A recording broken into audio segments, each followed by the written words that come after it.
Election যে আপনি এক সময় বলছেন আমার কাছে এই পরিমাণ টাকা নেই, ইলেকশন করতে টাকা লাগে, আমি অনেক জায়গায় শুনেছি আপনার কাছ থেকে। মানে টাকা পয়সা লাগছে ইলেকশন না করতে? না, আমি বাজেট নাই তো কিভাবে করব? তাহলে তো ইলেকশনে মানে জিতবেন কি? হেরে যাব, চেষ্টা করব, হেরে যাব যদি তাই হয়। টাকা দিয়ে যদি জিততে হয় তাহলে না জেতাই ভালো। আর যে পলিটিক্স আমি জানি অনেকে হাত মেলাতে চায়, পলিটিক্সটা খুব বেশি সত্য মিথ্যা অনেক থাকে। বাট এখনও দেখেন, এখন বাজে, আমি কিন্তু আজ 10:30 পর্যন্ত কাজ করে এসেছি ক্রিকেট বোর্ডে। আপনার চেহারা দেখে মনে হচ্ছে। সকালবেলা যাই প্রত্যেকদিন, আই এম গ্রেটফুল টু আমাদের সিইও, তিনিও থাকেন আমার সাথে। সো এত প্রবলেম, এত কিছু, তারপরেও তো ক্রিকেটকে ভালোবাসি। এত ধরেন it's going through my body, তারপরেও কিছু করার নেই।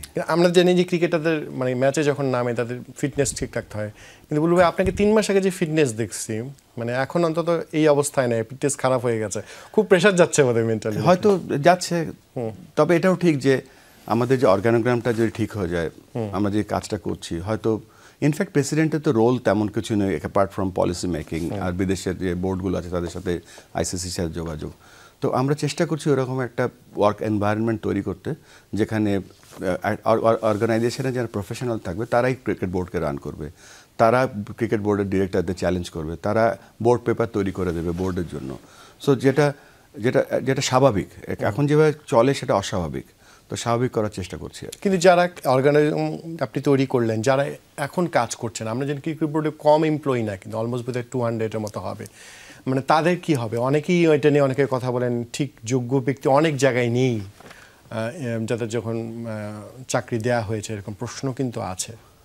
দেখেন, একটা অর্গানাইজেশনে যখন ডিপার্টমেন্ট ওয়াইজ এমপ্লয়মেন্ট হতো, ডিপার্টমেন্টের চেয়ারম্যান বেতন বাড়াতো, বেতন কমাতো, যেখানে কোনো এইচআর পলিসির কোনো প্রপার ফাংশন ছিল না, মানে যোগ্য লোকটাকে উপরে আসবে সেরকম কোনো পলিসি ছিল না। একটা বোর্ডে হয় কি, প্রত্যেক বছরে অ্যাপ্রেজাল করতে হয়, প্রত্যেকটা লোকের কাজের পরিধি থাকে, একটা কেপিআই থাকে, বছর শেষে একটা অ্যাসেসমেন্ট হয়, তারপর সেই অ্যাসেসমেন্টের উপরে বেস করে তার বেতন বাড়বে কি কমবে হয়, তার পারফরমেন্স অ্যানালাইসিস করা হয়। এখানে কিছু ছিল না, তো সেগুলি সেট আপ করছি।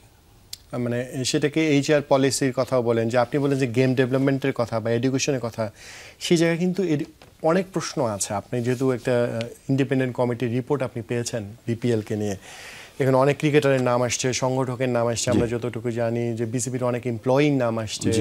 এই কঠিন সিদ্ধান্ত তো আপনাকে নিতে হবে, সেই জায়গাটায় কতদূর বাস্তব, যেটা বাস্তবতার সাথে আমাদের চলতে হবে। আমরা হুইমসিক্যালি বা আমরা স্বপ্নের জগতে বাস করতে চাই না। আমরা একটা রিপোর্ট পেয়েছি, রিপোর্টটা ভেরি স্ট্রং রিপোর্ট, এবং রিপোর্টটা শুধু একটা সারাংশ পেয়েছি, মেন রিপোর্টটা এখনো পাইনি। রিপোর্টের সাথে সাথে অনেকগুলো আমরা তাদের সাজেশন পেয়েছি, আমরা কিভাবে এই খেলাটাকে প্রোটেক্ট করতে পারবো, সেই কাজগুলো শুরু করে দিয়েছি। ডিসিশন নেওয়ার জন্য যে একটা ট্রাইব্যুনাল গঠন করতে হয়, সেটা আমরা এখন করছি। আমাদের একটাই লক্ষ্য, এই খেলাটাকে প্রোটেক্ট করা, এবং খেলাটাকে যাতে দুষ্টু লোকরা না ঢুকতে পারে। সেজন্য আমার কাছে মনে হয় ওয়ার্ল্ড বেস্ট অ্যালেক্স মার্শালকে আমরা চুক্তিবদ্ধ করেছি। তার কাজও শুরু হয়ে যাবে খুব তাড়াতাড়ি, যাতে আমরা একটা এমন এসইউ ইউনিট করতে পারি, শুধু ঢাকায় না, সারা দেশব্যাপী, যাতে এই খেলাটাকে আমরা একটা রক্ষা করতে পারি। আপনার এখনকার যিনি এসইউ ইউনিটটা আছে, সেটা নিয়ে আপনার মূল্যায়ন যদি জিজ্ঞেস করি, আমি এবার কমেন্ট করবো না কোনো।